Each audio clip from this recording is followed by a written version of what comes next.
आपने मन में ये पाल लिया है, आप सब कुछ अपने हिसाब से ही कहते रहोगे तो उसका कोई इलाज थोड़ी है। कहते रहो, जो आप लिख रहे हो बार बार उसी को आप प्रदान हो रहा है आपके लिए। कोई मैं तो कह नहीं रहा हूं, मैं अच्छी बात बोलता हूं तो लोग अच्छी बात लिख देते हैं, अच्छी बात सुन लेता हूं। अब आप सभी इसी बात पे हो कि मैं लिखूंगा ही खराब, चाहे कुछ हो चाहे मत हो।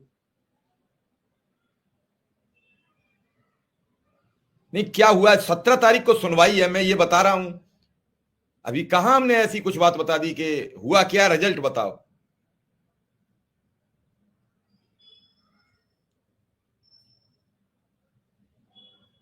भाई कोर्ट पे भरोसा नहीं, नेताओं पे भरोसा नहीं, संगठन पे भरोसा नहीं, मीडिया पर भरोसा नहीं, फिर क्या होगा? आप निर्णय कर लो, आपकी बात हम स्वीकार कर लेंगे। दो तीन चीजों में से एक ही दो चीजें तो हो सकती हैं। मान लो जो चार चीजें, न्यायपालिका, कार्यपालिका, विधायिका, एक भी चीज पे भरोसा नहीं है, फिर और क्या हो सकता है? थोड़ा सा मन को भी हमेशा नेगेटिविटी से निकालकर कुछ पॉजिटिविटी की तरफ लाओ। मन में ये अनायास मत पाल लीजिए कि अब यही समापन हो गया सब कुछ।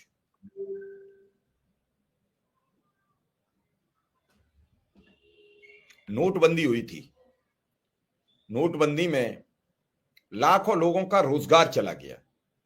जो छोटे छोटे कारखाने थे, हजारों की तादाद में जिन कारखानों में कर्मचारी काम करते थे, वो सब बेघर हो चुके थे, सब वापसी कर गए थे और यहां दिल्ली में लगातार कारोबार ठप पड़ता चला जा रहा है।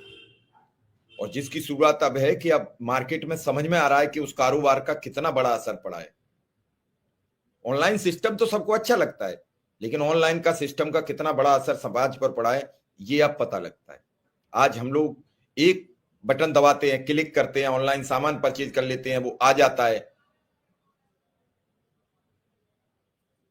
और हम खुश हो जाते हैं। लेकिन क्या आपने सोचा आपके बगल में, गांव में, कस्बे में, शहर में, जो एक गांव में गरीब आदमी अपनी दुकान चलाता था, उसका काम खत्म हो गया।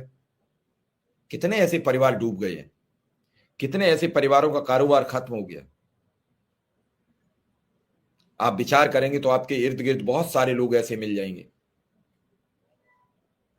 और जिस दिन सबने ये सोचा कि हमें रोजगार, शिक्षा, स्वास्थ्य युक्त, जो इन तीनों चीजों पर, पहले आप इस बात पर विचार करें कि जब अगर आपका बच्चा शिक्षित नहीं होगा, आगे आपको रोजगार क्या मिलेगा, आपके बच्चे को काम करने का मौका, अवसर क्या मिलेगा? तो सबसे पहले इस देश की शिक्षा प्रणाली दुरुस्त होनी चाहिए। शिक्षा प्रणाली कब दुरुस्त होगी? जब शिक्षक को भरपेट भोजन मिलेगा, वो बढ़िया ढंग से पढ़ाएगा, उसे पढ़ाते वक्त टेंशन नहीं होगी कि उसके परिवार में क्या होगा, उसके घर में क्या होगा। अब केवल ये सब चीजें चलती रहेंगी, उसका मन घर की सब्जी में उलझा हुआ, उसकी मन अपने प्रोग्राम में उलझा हुआ है, तो वो क्या पढ़ाएगा? मुझे लग रहा है कि इसीलिए सरकार भी प्राथमिक विद्यालयों को लेकर बहुत संजीदा नहीं है। संजीदा होती तो निश्चित रूप से अब तक अनुदेशक शिक्षा मित्र का इतना बड़ा मैटर नहीं है। अरे सरकार के हजारों करोड़ रुपया, अरे 7,000, 8,000, 9,000, 10,000 करोड़ के हाईवे बनते हैं, 1 मिनट में ऐलान होता है, कहां से आता है पैसा? कभी आपने बजट पास होते देखा इस बात के लिए? बार बार बजट, ये सब सरकार के दाएं बाएं हाथ के काम है। ये सब चीजें तो सब उलझाने के लिए बताई जाती है। सरकार जब चाहेगी तब 2 मिनट में बजट आ जाता है, सरकार के पास बजट का भंडार होता है।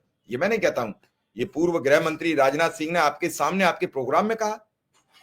फिर उसके बाद बजट नहीं है, पैसे नहीं है, कैसे दिए जाएंगे, कहां से आएंगे, ऐसे ही सब करना है। चलो बढ़िया है, नवदुर्गा में ऐलान हो जाए, नवदुर्गा के भी कुछ दिन बचे हैं।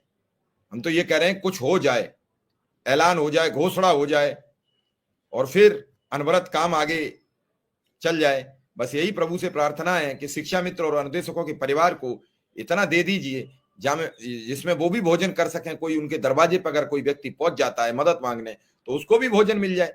साईं इतना दीजिए जामे कुटुंब समाए, मैं भी भूखा ना रहूं, साधु न भूखा जाए, आज अनुदेशक भी भूखा है, शिक्षा मित्र भी भूखा है, दरवाजे पे आने वाला साधु भी भूखा है, उसके